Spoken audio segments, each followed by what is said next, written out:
Muy bien, muy buenos días a todos los que nos escuchan y nos están viendo. Estamos en un espacio más de Cambio de Michoacán, ahora en Visor Ciudadano, para conocer pues todos estos temas relacionados y opiniones relacionadas con el tema de las elecciones, tan importante para conocer, para platicar, y más que nada en este punto tan sensible de la participación política que han tenido y que tienen las mujeres, y cómo vamos, cómo hemos avanzado, cuáles han sido los resultados, qué nos ha implicado o qué ha implicado a las mujeres tener esta participación en estas esferas políticas que es tan importante, y en este ámbito de la toma de decisiones para el bien del Estado, para el bien del país. Y para eso le damos la más cordial bienvenida a la doctora Rosa María de la Torre. Ella es presidenta de la Fundación Colosio. Rosy, muchas gracias que nos acompañes. Gracias, Marx, a ti por la invitación. Muchas gracias para estar aquí, justamente para ver cómo ves tú el avance de las mujeres, cómo ves el avance de las mujeres en la participación política, en la política, cómo ves los resultados que hemos logrado las mujeres en la política, Rosy, desde tu punto de vista, desde tu experiencia, también la política tiene que ver también con otros ámbitos, no solamente tiene que ser con la parte de los partidos políticos, sino con el activismo y todo esto, ¿no? Tú recordarás, también eres experta en el tema, que las mujeres hemos tenido una participación en la política no partidaria, pues desde hace muchos años. Hay que recordar que una de las primeras reivindicaciones, por ejemplo, de los derechos de las mujeres, fueron en dos temas muy específicos, los temas de los derechos laborales y los temas del derecho al sufragio, y esto viene desde el siglo XIX. Uno suele pensar en España, en Francia, en Estados Unidos, en el Reino Unido, pero en México también hubo movimientos muy importantes en el siglo XIX de mujeres sufragistas y de mujeres que buscaban mejores condiciones de trabajo para sus congéneres, pues que trabajaban en las plantaciones de café, en las plantaciones de caña del sureste mexicano, por citar solamente algún ejemplo, ¿no? Y ahorita es una lucha que se ha venido dando desde hace mucho, como bien dices, Rosy. Y ahorita, ¿cómo ves tú los resultados? ¿Crees que los resultados se puedan medir como positivos, medir como todavía estamos en un proceso de seguir luchando, de seguir trabajando? ¿O hasta dónde se podría diferenciar estos avances que hemos tenido las mujeres en los diferentes ámbitos políticos? Yo creo que en México todavía nos falta mucho, y yo creo que hay un gran avance este año específicamente, gracias a las reformas implementadas por el presidente Peña Nieto. Todos los partidos políticos tienen la obligación de postular 50% de mujeres en sus listas de candidaturas a diputaciones locales y federales. Sin embargo, por ejemplo, en el caso de los ayuntamientos, de las gobernaturas de los estados, en el caso de la administración pública a nivel de secretarías, etcétera, me parece que todavía hay un tema bien importante que tenemos que abatir, que es el tema del rezago de la participación de la mujer, que en puestos de alta dirección, tanto en el sector privado como en el sector público, no llegamos ni al 30% de las mujeres en participación en la toma de decisiones, y me parece que en pleno año 2015 deberíamos tomar medidas muy claras y muy específicas para abatir esto. ¿Tú crees que hay este impulso, este fomento a la participación de las mujeres es adecuado, y también las ganas también de las mujeres de participar?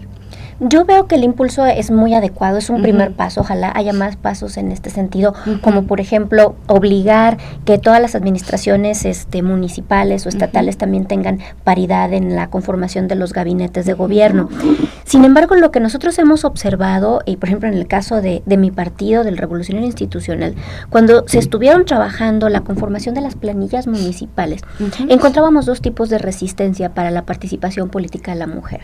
Primero, la resistencia de algunos sectores de varones que se oponían a la participación de la mujer. Claro. No hay que olvidar que todavía en las zonas rurales, incluso en las zonas rurales de los centros conurbados y del interior de nuestro estado, hay mucha resistencia todavía a darle una participación, ya no en la vida política, en la vida pública a la mujer. Pero también encontrábamos mucha resistencia de las propias mujeres, y esto a mí me llamaba mucho la atención. Es un tema cultural, porque nos hacían preguntas como, ¿y quién va a cuidar a mis hijos?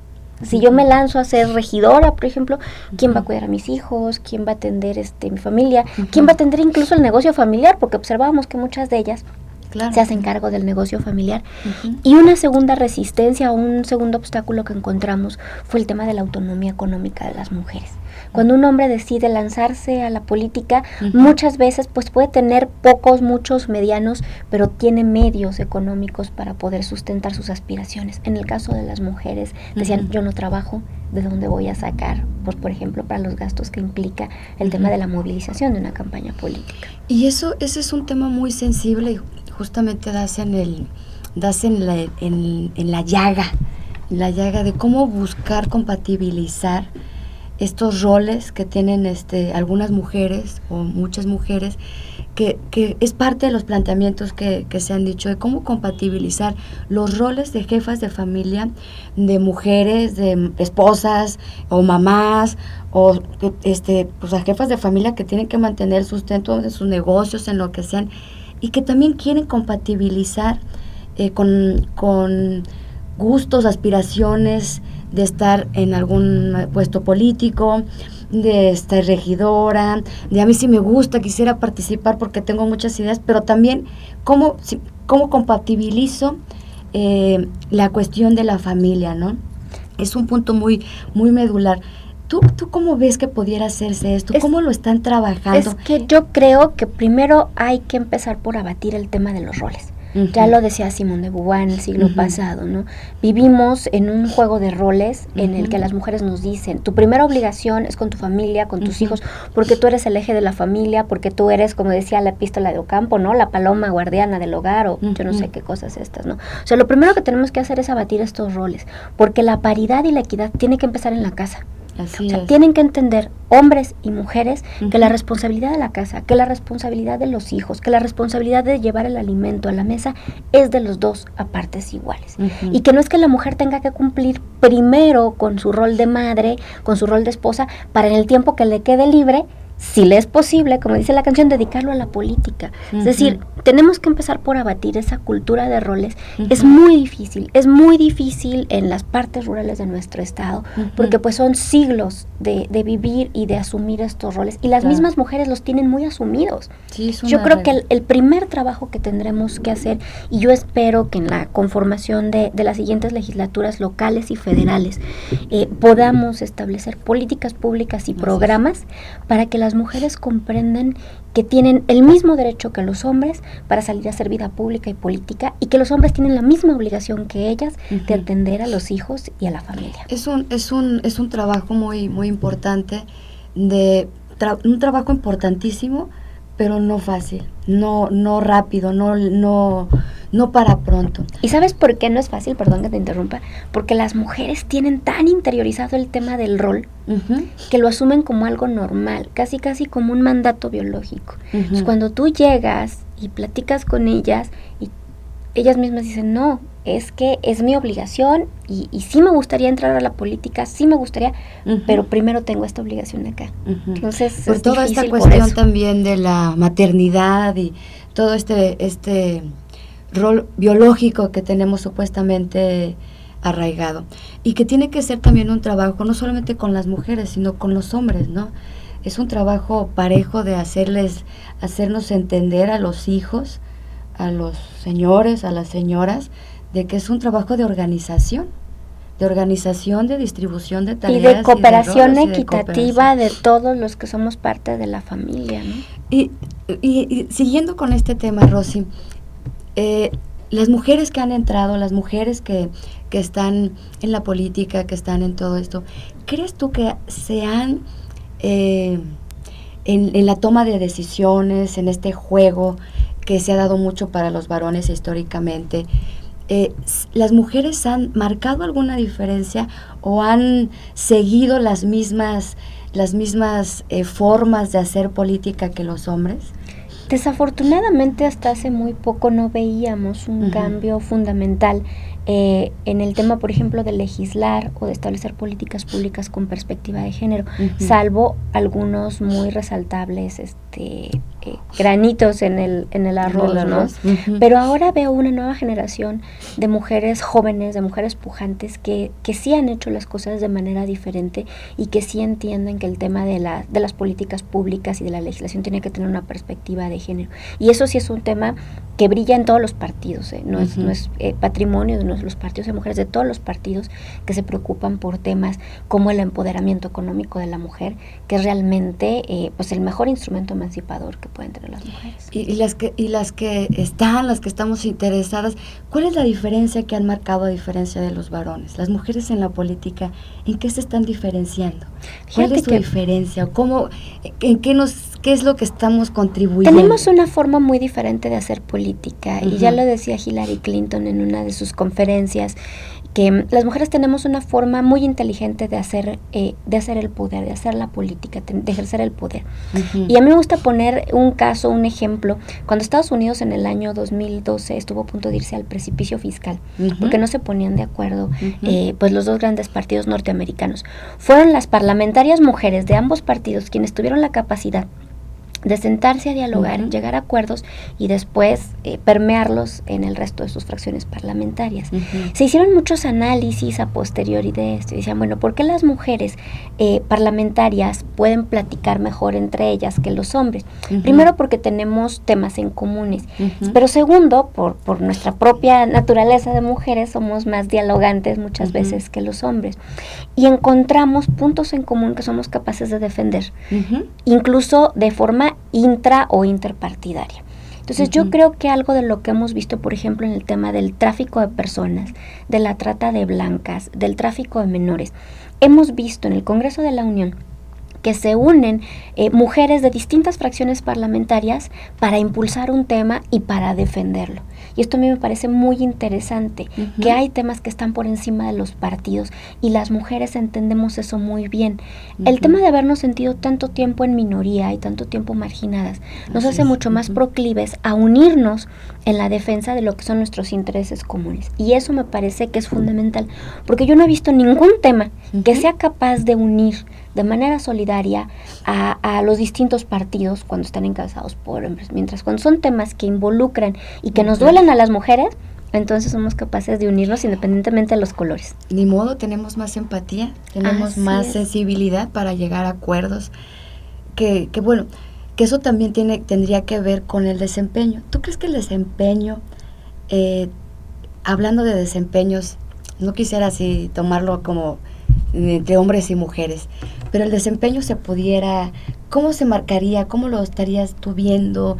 También con lo que están trabajando en la fundación, el desempeño de las mujeres y el desempeño de los hombres políticos y las mujeres políticas, ¿estamos por igual? ¿Estamos por arriba? ¿Estamos trabajando de manera diferente? ¿Cómo lo manejarías tú, Rosy? Yo he tenido oportunidad de ser asesora de nuestra fracción parlamentaria, tanto a nivel federal como a nivel local, y observo un fenómeno bien interesante. En la mayoría de las iniciativas que han tenido éxito y que se han discutido con seriedad, por ejemplo, en el tema legislativo, han sido trabajadas y moldeadas por mujeres, independientemente de que sean presentadas por diputados o legisladores varones. ¿Qué me lleva a pensar esto? En los puestos de visibilidad hay pocas mujeres, pero en los puestos de segundo orden o de trabajo hay muchísimas mujeres. Entonces, eso pasa también en las dependencias gubernamentales, pasa en las empresas, y lo que observamos es que el desempeño de las mujeres en los puestos donde están es mayoritariamente más eficiente que el de los hombres, porque somos más organizadas, porque tenemos formas distintas de hacer las cosas, ¿no? Le vamos a dar fe la frase de atrás de un gran hombre hay una gran mujer. A mí no me gusta el tema de atrás, a mí no me gusta el tema de atrás, a un lado, ¿no? Y muchas veces muy adelante y jalándolo, ¿no? Entonces, así es muy cierto esto que tú dices, Rosy, la parte de cómo estamos trabajando las mujeres, cómo estamos organizando, cómo estamos estructurando las ideas, con un punto que yo creo que es este tema más sensible a la sociedad, tocando más de fondo los problemas Tú sin lo darle observas, tanto manejo político, Las, ¿no? las activistas que nosotros conocemos y trabajamos en las colonias, por ejemplo, en su mayoría son mujeres. Claro. Porque son las que se preocupan, pues, no solo por sus congéneres, sino por los hijos de sus congéneres. O sea, no, me parece que no es una casualidad que quienes hacen todo el trabajo social, a nivel de base, sean en su mayoría mujeres. Rosy, para todos los que nos escuchan, las mujeres que nos ven, tú en tu experiencia, ¿cómo te sientes vista por ¿te sientes que hay cierto rezago? Se dio este tema del 50-50 para las mujeres. ¿Sientes que hay algún sentimiento de los varones hacia las mujeres? ¿Cómo te sientes vista por los hombres? Por los políticos, hablando ¿cómo se sienten las mujeres entrando en todo un papel en donde históricamente, bueno, ya vamos avanzando, pero históricamente ha sido de hombres? ¿Cómo te has sentido? ¿Cómo se sienten? ¿Cómo lo percibes tú? Mi experiencia personal me parece que es una experiencia muy afortunada, pero poco común. Yo siempre me he sentido muy arropada, tanto a nivel académico, cuando entré a la universidad, como a nivel político, por hombres y por mujeres, mis pares, ¿no? Yo en lo personal nunca he sentido un tema de discriminación por cuestión de género. Sin embargo, observo que hay mucha resistencia en varones para el tema de la inclusión del 50-50. Yo recuerdo en un consejo político de nuestro partido, cuando se hablaba del tema de la cuota, yo veía muchas cejas levantadas de varones, ¿no? Que no estaban conformes. No estaban conformes. Al contrario, decían, bueno, ¿por qué nosotros también que hemos hecho? Bueno, también es un tema que después habría que preguntarle a los varones cómo se sienten ellos, ¿no? Incluso decir, algunos te lo dicen como en broma, ¿no? Estoy pensando en ponerme peluca y empezar a usar falda y tacones porque tengo más oportunidad así que siendo hombre, ¿no? Entonces, estas bromas llevan algo de molestia implícita, y yo creo que va a ser un proceso, y tenemos un gran reto como mujeres, demostrar que más allá de la cuota podemos hacer las cosas y podemos hacerlas bien. Claro. Porque ahorita se está percibiendo como un tema de estás ahí, ese 50% está ahí nada más por ser mujeres. Claro, y tienen que ser mujeres capacitadas, preparadas y con información, ¿no? Terminando, Rosy, para ir buscando las conclusiones o ir finalizando, ¿cuáles serán las perspectivas que tendrán nuestras candidatas, independientemente de los partidos, las que lleguen a los puestos de regidoras, de presidentes municipales, de diputadas? ¿Cuáles son las perspectivas? O bueno, no quisiera solamente enfocarlo en el tema de política, las que están también dentro de organizaciones, porque también allá es política, también es la búsqueda del poder en ciertas cosas y de hacer las cosas. ¿Cuál es la perspectiva? ¿Qué nos espera? ¿Cuáles son los retos que tenemos que seguir trabajando, Rosy, desde tu punto de vista?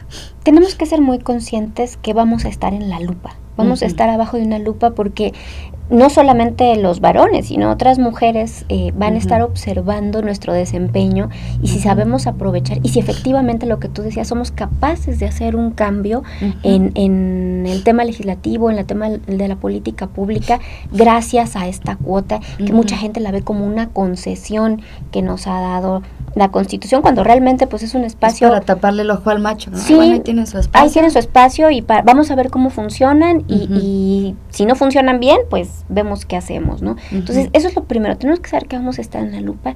Yo les digo, cuando a través de la fundación hacemos capacitaciones con mujeres, yo les digo, tenemos que aprender a dialogar entre nosotras, pero también a dialogar con las mujeres de otros partidos, porque tenemos que construir consensos, porque también allá enfrente hay mujeres que han vivido lo mismo que nosotras, y que van a estar en el mismo escrutinio, y que tenemos que ayudarnos. Yo te digo, retomando el tema de Hillary Clinton, que a mí me gusta mucho esta idea de poder inteligente. Dice, cuando una mujer avanza, ya sea económicamente, ya sea políticamente, ya sea académicamente, casi siempre detectas una red solidaria de mujeres a su alrededor. Aquellas que le ayudan, por ejemplo, a cumplir con estas tareas del maternaje, ¿no? Hermanas, abuelas, madres, que las apoyan en el tema doméstico o en el tema económico, que les sustentan los estudios, etcétera, ¿no? Yo creo que algo muy importante que tenemos que aprender es que en la participación política y pública las mujeres también necesitamos estas redes solidarias. O sea, tenemos que empezar nosotras por ser ejemplo, de aliarnos, de construir consensos y de empujar, por así decirlo, las iniciativas que a nosotras como mujeres nos interesen. Y trabajar mucho este tema que platicábamos en un principio, de buscar los equilibrios con los roles, con esta preocupación que tenemos muchas mujeres, ¿no? De, oye, yo quiero meterme en todo esto, pero ¿con quién dejo a mis hijos, no? O las madres solteras, todo eso. Buscar, empezar a trabajar desde ahorita con las mujeres, con los hombres, con los niños, con los hijos, con las niñas, de buscar esta compatibilidad de el rol profesional, el rol político y el rol de jefa de familia, de madre de familia, esposa, etcétera, o como sean las circunstancias, ¿no? Para buscar ir trabajando los caminos, ¿no, Rosy? Y yo creo que la prioridad deben ser los niños y los jóvenes, porque ellos serán la siguiente generación y ahí es donde podemos romper ese círculo vicioso de estar generando sociedades estratificadas en roles. Que es muy difícil, ¿no? Hablan mucho, por ejemplo, del techo de cristal, pero lo que dicen la mayoría de las feministas es que el techo de cristal no lo ponemos nosotras mismas, ¿no? Yo les digo, tenemos el síndrome de la mamá Soler, ¿no? Como en las películas de los hermanos Soler, que si no eres una mamá abnegada y tal, pues no eres una buena madre, ¿no? Así es, hay que trabajar mucho con eso y con todo lo demás, Rosy. Yo te agradezco mucho, gracias, muy interesante. Max. Hay que seguir informándonos, mujeres, todas. Hay que participar en estas elecciones. Tenemos una oportunidad muy grande, una oportunidad histórica de hacer bien las cosas. Y pues Rosy, te agradezco mucho que hayas estado aquí muchísimas con nosotros gracias, en Cambio, Max. Y esperemos vernos para la próxima. Claro que sí. Gracias, muchas gracias. Y seguimos en Visor Ciudadano.